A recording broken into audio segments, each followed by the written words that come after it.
Hail, Internet! It's Paul. It's Matt. The Dork Lords. We are here today talking about the latest Marvel film, Deadpool and Wolverine. The third Deadpool film, and notable for the MCU, rated R. I really enjoyed this film. The plot is not really the strength of this movie. No, it is not. It's essentially an excuse to get Deadpool and Wolverine together. But here, I will attempt to sum it up. All right, here we go. Deadpool is informed by the TVA, the Time Variance Authority, whom we met in the Loki series, that his timeline is going to be pruned because its anchor being Wolverine has died, which is obviously, it's an analogy to the Fox X-Men universe. But Deadpool's being saved because he has a future higher purpose in the sacred timeline. An analogy, I would assume, to Marvel Disney picking the characters it wants from the Fox universe. Refusing to let his timeline and his friends die, Deadpool finds a replacement Wolverine from a different timeline to substitute in as the anchor being, thus theoretically saving his friends. However, he's informed by the TVA rep Paradox that that's not how anchor beings work, and Deadpool and Wolverine are sent to the Void. Another concept from the Loki series. In the Void, they meet a series of cast-off heroes and villains, including the unofficial ruler of the Void, Cassandra Nova, evil twin sister of Professor X. Through a series of hijinks, our heroes save the entire multiverse from Cassandra, who is planning on wiping out everything except the Void. And as a result, Deadpool's timeline is spared, and the TVA honors his request to retrieve several of the cast-off heroes from the Void. The Logan from this film is now living in Deadpool's timeline. Whew! All right, anyway, all that said, Paul! Yes? What'd you think of Deadpool and Wolverine? Yeah, I enjoyed it too. It's interesting that you must really have enjoyed it because you don't typically lead off saying how much you enjoyed something. Well, I wanted to say that before I talked about the plot and how it's not essential. So I'm like, hey, did it? So yeah, so the plot is not what I watched it for. The thing that I was indifferent to. Right. But I feel like people tuning in might be like, what is this thing even about? So there you go. Now you know what it's about. I enjoyed it, and I think I will try to see it again in the theaters. It has rewatchability, for sure. Yeah, but however, and specifically so I can form this opinion whether or not because after one viewing, I think that I did not enjoy it as much as the first two movies. Okay. So particularly the second one. So maybe after I watch it again, the third movie will fight with the first one. But much like this movie where the Deadpools fought each other. But I still did enjoy it. But it was funny to me though to still be surprised that you enjoyed it since you watched the first movie and only bits of the second one. True. I have not seen. Right, I did not watch the second one in theaters. I saw the first. I enjoyed the original Deadpool very much.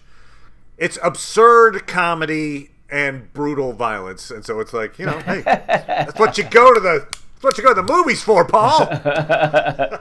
It does have this an amazing opening sequence. We have Deadpool using these adamantium-coated skeletal remains of Logan to kill dozens of TVA officers while dancing to In Sync. And that sets the tone for the film. That's what that is this film in a nutshell. We'll find reasons to do scenes like this. And so it's, I mean, like the Deadpool and Wolverine fighting in the car is a fun idea because it's like two functionally immortal beings ruthlessly stabbing each other in this confined space.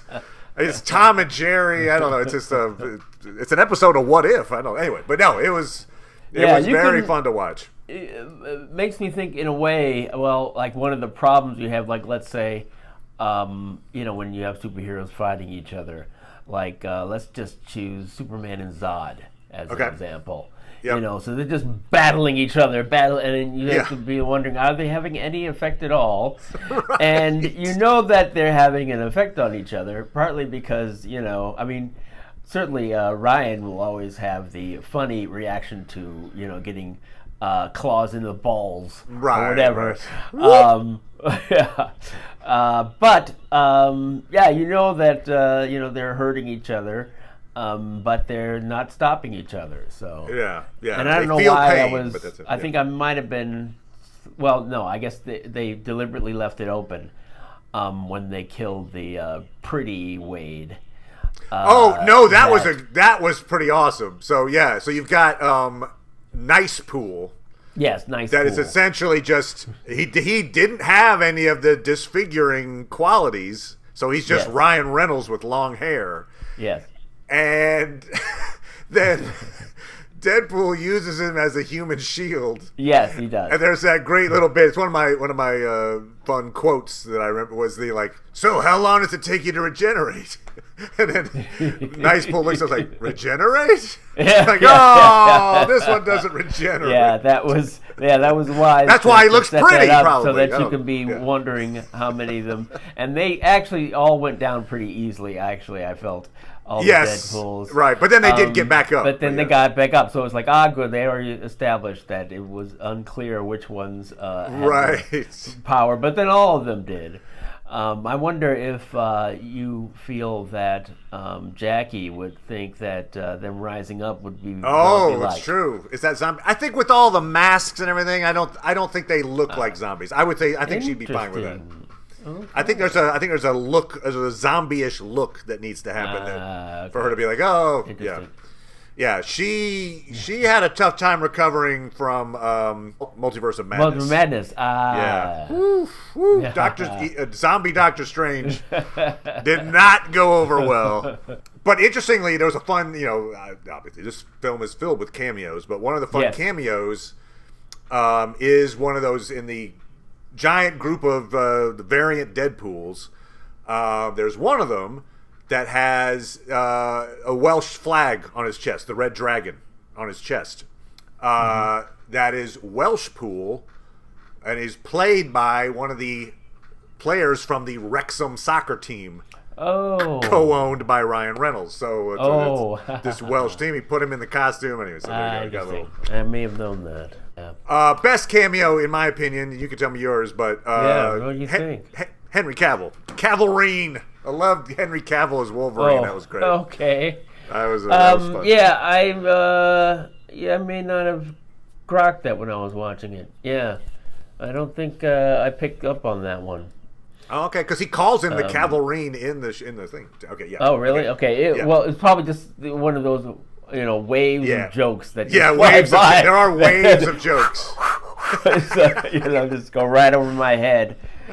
I'll throw in. I also really enjoyed Wesley Snipes back as Blade, but that wasn't really a cameo. I mean, he was in it quite a bit, so I would say that was. Is that? Because they had a fight scene. They had anyway. Okay, but. If he counts as a cameo, then that's one of my favorite cameos. Wow. Yeah, I mean, I guess I appreciated that. I mean, even and I think it wasn't the foremost of my mind that he apparently didn't get along with Ryan Reynolds when he was another great line. Like he goes, I don't like you. You never did. It's so meta. It's so meta. All right, yeah. So I didn't appreciate. I mean, I was fooled by seeing Steve Rogers back, but no, Johnny Storm. Was actually back. I was actually fooled. I did not think of that, and I certainly was aware of it. I watched all those movies. It's like, he's got a beard just like he did in Civil War. Not Civil War. Like the nomad kind of guy. Yeah. But then they set it up really well, right? Because they had the bit Blue, where, but then so does Johnny. But they also had the scene in the TVA where Deadpool sees his image of Captain America, and salutes him, and it's like, that's my hero, and so then he's like, he's gonna say it, he's gonna say Avengers Assemble, and it's like, flame on. Sorry, what now? So that was good too. Yeah, well yeah. executed. And I think the scene at the end where Johnny says the end credits. Yeah. The diatribe that Ryan Reynolds said. Quoted, right. Quoted, right. And it's sort of like, yeah, I guess I could see him saying all that stuff. Yeah. I think that's why he had fun. Yeah, it plays against that type for sure. Yeah, that's why he had fun being in Knives Out, because he could play this, and kind of and actually, like, he's definitely one of the standouts. Like, well before he established his fame, his role in Scott Pilgrim, he was evil in that one, and he was great in that too. Like, there's that time when he hits him, he just sort of shivers. How good it feels to knock out the star there. So I think he enjoyed being in that, and there's been several, at least a few clips online about him saying that he'd be open to bringing back Johnny just because Johnny didn't really have his day. That was certainly a fun cameo as well. Yeah, the cameos were pretty much on point. I mean, and you had Elektra. You had Gambit, which maybe was the funniest line in the whole thing. It was like, who is your accent coach? The Minions? It was a hilarious line, but it was also similar in construction to another funny line. So, that's basically Deadpool insulting Gambit by going like, well, your accent's terrible. So he has it's a very similar beat with Happy Hogan. So Happy Hogan's doing the interview. Hey, you want to be in the Avengers? I'm your gatekeeper guy. And so at one point, because Happy Hogan's like, well, no, I'm a little more than just a chauffeur now. And so Deadpool's like, so what's your superpower? Is it parallel parking? Anyway, so similar gag, but hilarious. They're funny. Was it just B-15 and Happy that you could say are from the MCU? Oh wow, I didn't think of it. I didn't think of that. That sounds right. We'll say yes to that. I hadn't considered that, but yeah. B-15 is from the TVA, and then there's Happy. But yeah, that's probably true. Good sir. And all the other ones are from the old Fox movies. Yeah, not Ant-Man's skeleton not counting. Right, right, and Chris Evans not counting. Right, because he's playing Johnny Storm. The quips that were coming out were also about Marvel and Disney as well. So we had the one where Deadpool says like, "Welcome to the MCU. You're joining at a bit of a low point," which is like, okay, all right. So yeah. Anyway, so the very meta type jokes, which you expect in a Deadpool vehicle, but they were funny. There was some good stuff there. And then of course, Hugh Jackman. I mean, he can play that world-weary hero guy. I mean, he basically played that in Logan. He plays a version of it here. He's just good at it. He brings this level of pathos that I think transcends the quippiness of the script. He was a very believable, the worst Wolverine. But yeah, I don't think they really did enough, like at the end, to have B-15 just say, well, he needed to get, have those experiences to be where he is now. Oh, yeah. Like, he did it to get back his world. Yeah, so Deadpool asks for a couple of requests. One of them is, hey, bring the old Fox heroes into the MCU, essentially, which I assume was the lasting impact of this movie. But the other request is, and hey, save my friend Logan's world. And they're like, yeah, we can't do that because those experiences made him what he is, and then couldn't do it. So it's like, oh. So they have Logan go live with essentially in Deadpool's world. But it was just kind of a oh. Also, I will say, like, I'm not sure that the Wolverine cowl necessarily looked great in live action, but they went for it, and I'm fine with it. I think like one of the things that happens is it takes a lot of work actually to make those things, and it takes a lot of time to make the costumes. I'm thinking as an example of something where it's like the first take was maybe not so good, and they had to work on it, which is Daredevil's costume. If you remember from the first season of that show. Good point. It was kind of looking kind of janky, actually. I think they needed to redesign it, and later seasons, I think it did improve. Yep. And so, yeah, it was good. They waited until the end because the helmet was off. And I think it could have been good. I think it just, way they designed it just made it okay. look kind All right. You feel like there is goofy. a design that would work and just I do. happened to not be it. Yeah, okay.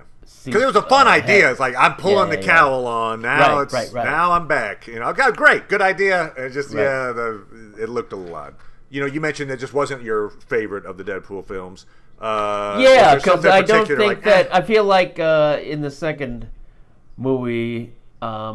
the emotional through line was following the kid and how he didn't want him to be, and I felt that really worked well as a core of emotional of it there. And the whole I want to keep my world, and then at the end it's just not the same.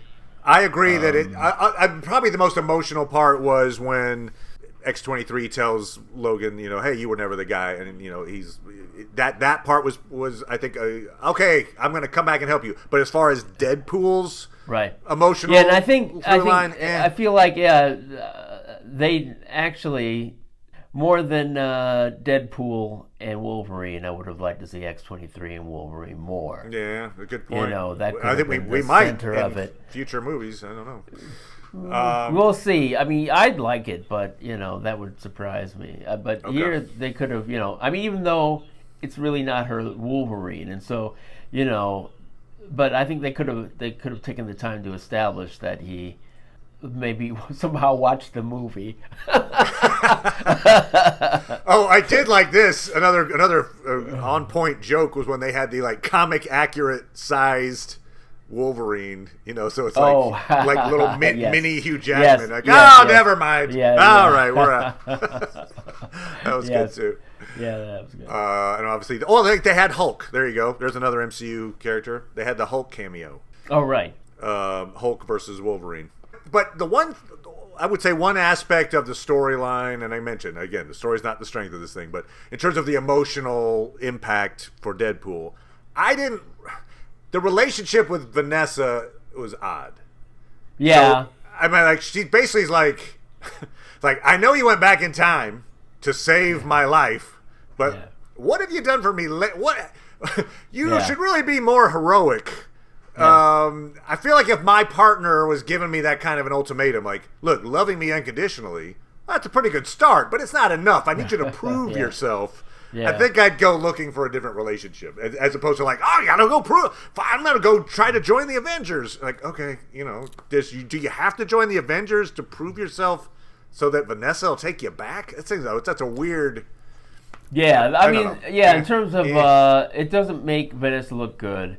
Right. And I think the way to save at least that part of it would be at some point realizing that she actually wanted something deeper, and Wade sort of interpreted that to mean that he needed to do that. And so, if he really was embracing life instead of living life the way that, you wouldn't want to be in a relationship with somebody. I mean, I suppose you could say, hey, I'm Vanessa, and I'm trying to encourage you, Wade, to embrace your best self. But the way to do that is not, we're not in a relationship anymore until you you'd be supportive as opposed to, I don't really think we're right for each other anymore because you're just a car salesman. So anyway, well, I don't know. I would have been like, well, there's plenty of other people in the world. Let's go find someone else. Yeah. But anyway, so that was part of the reason I think that the emotional punch wasn't quite as there for me, because I was like, well, okay. I'm not sure if that relationship's good anyway. Move on, Wade. Yeah. I liked the Peter Poole little thing where it was like he's like the ultra famous, important Deadpool version. It's like, oh, Peter, and Peter's the one who saves them. It's like, look, these guys are fine. Thank you, Peter. Yeah. So that was a fun little turn for his character. Yeah. So there's a lot to like about the. Yeah, there is. about the film. Emma Corrin's, they did a great job. Yeah, I think that was a good character, and the powers. It wasn't too, because you had the danger of it being too powerful. Mm-hmm. But I think I liked the way that Cassandra would have to put her hand into people's heads. Like in other words, make physical contact with your brain. Yes. In order to influence your thoughts, which is a fun turn. It's like, God, that's big, because they're so disgusting. Skull and just yeah. Paradox with these fingers coming out of his eye sockets. Yeah. Like, oh God. Yeah, that worked well. Yeah, good stuff. It's obviously the film's doing quite well. Yeah, I hope it continues to do well. Agreed. So go check out Deadpool and Wolverine, and we will be back talking about the season 2 finale of House of the Dragon. There you go. So thank you as always, Paul. Appreciate it, good sir. No problem. And we'll talk to everybody next time. Bye.